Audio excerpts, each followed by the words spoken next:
3D capture is what we're going to end up doing, but I'll show you what else does come with it. 2D capture is pretty self-explanatory. You sit there and it's a lot more pattern.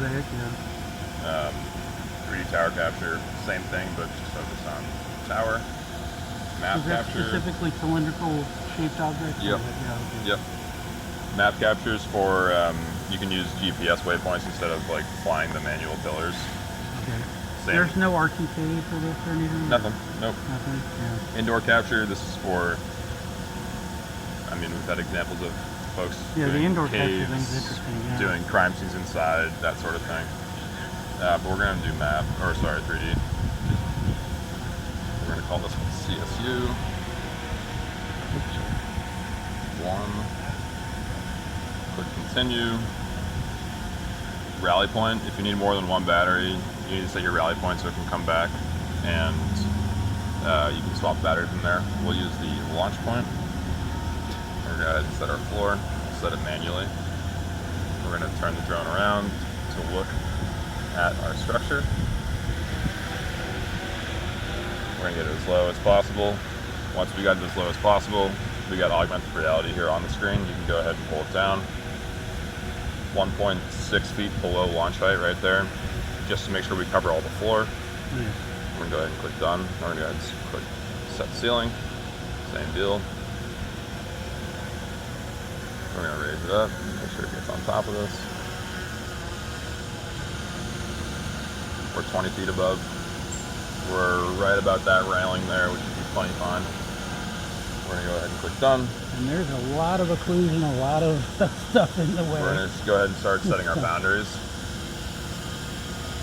Yeah, this is going to be a tricky scene. Yeah, this is a good challenge right now. This would be making me nervous already. I'm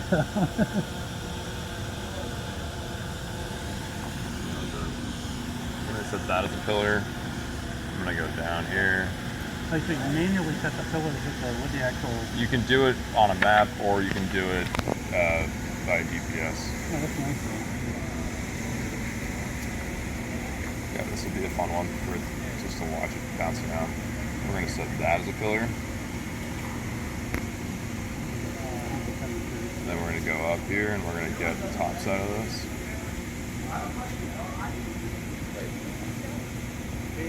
We're going to set that as a pillar. Classic example of people walking under your drone. Exactly. And stopping. Susie, what happened if the stranger talks to you? What happened if the stranger talks to you? Don't take candy from strangers. Alright, so we've got our 4 pillars set. I think that should be enough.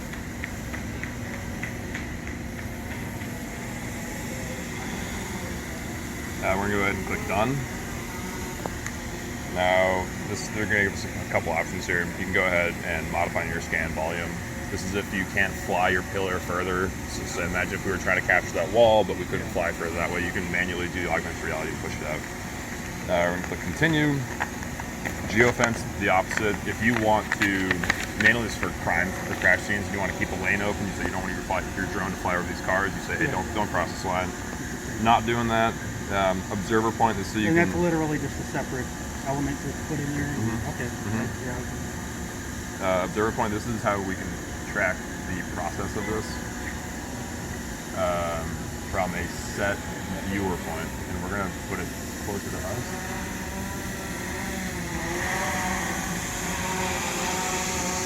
Right about there, and then we're going to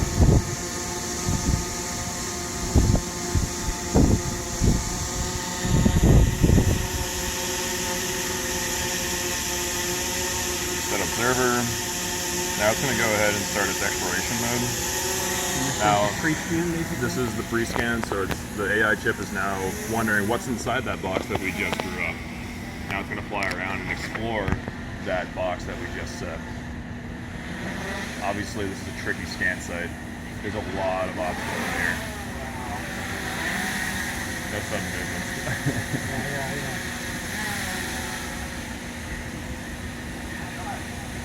Is that preset firmware that you have to scan the box? We just set a box there, and now it just did that Now it just explored that box we just set. That was a pre-scan. That was pre-scan. So Yeah. now that it's done its pre-scan, it's saying at the settings that we had set, it's going to take 209 photos. It's going to be one battery, 1.4 millimeter accuracy. It's going to take 7 minutes.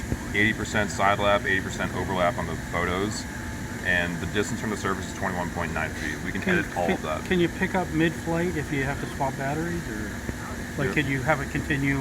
Yeah, if you Let's just see. swap batteries, it goes back to the landing spot. Okay, You swap batteries and you click resume and it'll afterwards. resume. Okay, great. Yeah. Yeah, good. Anything you want to change on this? No, that's pretty good. It was real. It was a lot faster on doing the pre-scan than I expected, but that's not a problem. We're going to go ahead and click begin. My only concern is that little palm tree over there. It's got moving branches. Yep. Everything else should be fine. So now it's going around. It's going to take us 200 photos, and it's going to do all of that without me flying. This is a funnel scan. Yeah, this is All the obstacles here. a lot of cool areas.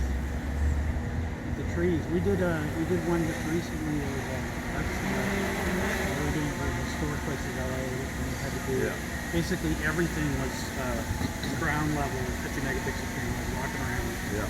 But it's all canopied over with trees like this, the Yeah. whole thing. So Yeah. it was like, okay, we had there were some areas where you couldn't get it up, and you couldn't use a monopod. Yeah. And so it was like we did it, but then again, nothing transitioned. There's no way to get close enough or underneath. Right. There's no other difference. And manually, a bunch of And you're flights, freaking out, right? and you're freaking out the whole time. Manually flying around an area like this just makes you super panicky. Yeah. You can't rely on your monitor at all. It's out of visual sight. And, Yeah. I mean, this is by far our coolest product. Technology like this. I know, yeah, it's pretty cool. Some And other this cool does the features same thing with mid-flight. the tube. This is that observer point that we saw. This is obviously not where the drone is now. And you can see it's showing flight you. path, and you can also see, Oh, it does a pretty good thing. Oh, wow, you interesting. can see Is purple. that a scan quality or? Purple means that it has scanned well. Yellow means that it's not quite there yet. And then you can also see overlap too.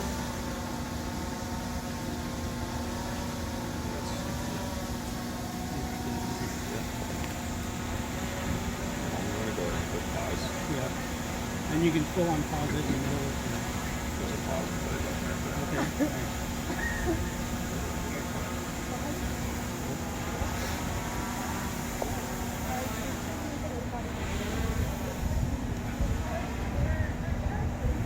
So quick. Jumping around. We're about halfway through the scan now. So is it shooting photos or video? You can see these are all just photos. Good photos, yeah. We're about 100 photos in, 100 more to go. It takes them fast. I think it's getting bright out, so probably don't have any.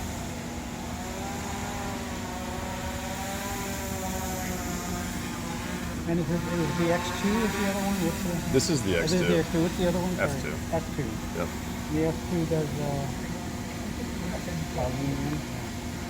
the S2 does You're good. no real difference quality wise with the S2 over this one. For 3D scan, Yeah. no. No. Just the 2D or the S2 can only do daytime. So Oh, okay. I didn't know that. it's only a daytime flight. There's no thermal camera on there, so if you need anything, nighttime, thermal, anything But that's like only that. thermal, yeah. Yeah. But if you just need daytime, you're more than fine to just use the S2.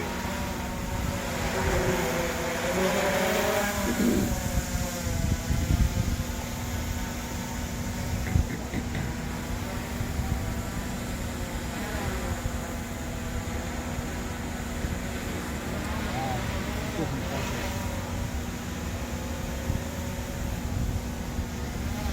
I don't know what a pain in the ass this is normally. For this kind of shot, you know, Right. for this kind of thing, you just can't. white knuckle time. Yeah, you got to be an expert pilot, that's for sure. But this kind of takes out the need to be an expert pilot. Yeah. Anybody can fly this.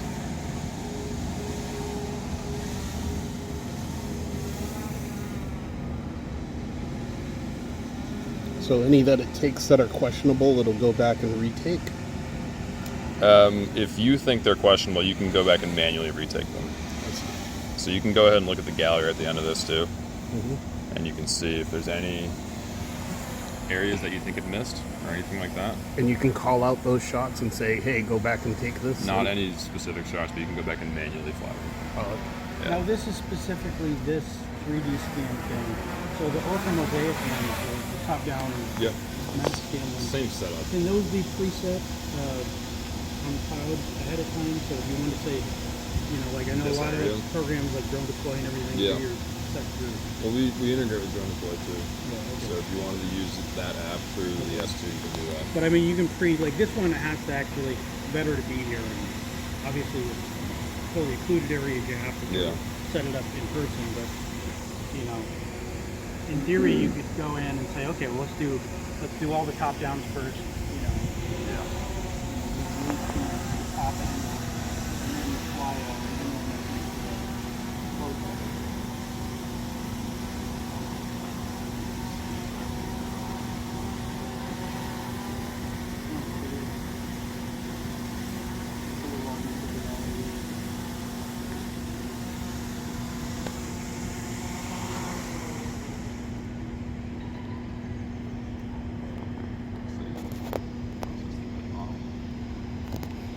Once this is processed, we'll see what that looks like. Now, is this processing locally, or is this Onboard the drone. it's on board the drone? Really? Yeah. Okay. Well, there's a NVIDIA AI chip But on I there. mean, it doesn't require any. You don't need to be hooked up to the internet. You don't need No. to be out in the middle of nowhere. Yep. Ah, wow. Okay, interesting. And all that preview stuff you did with the scan preview and everything is all.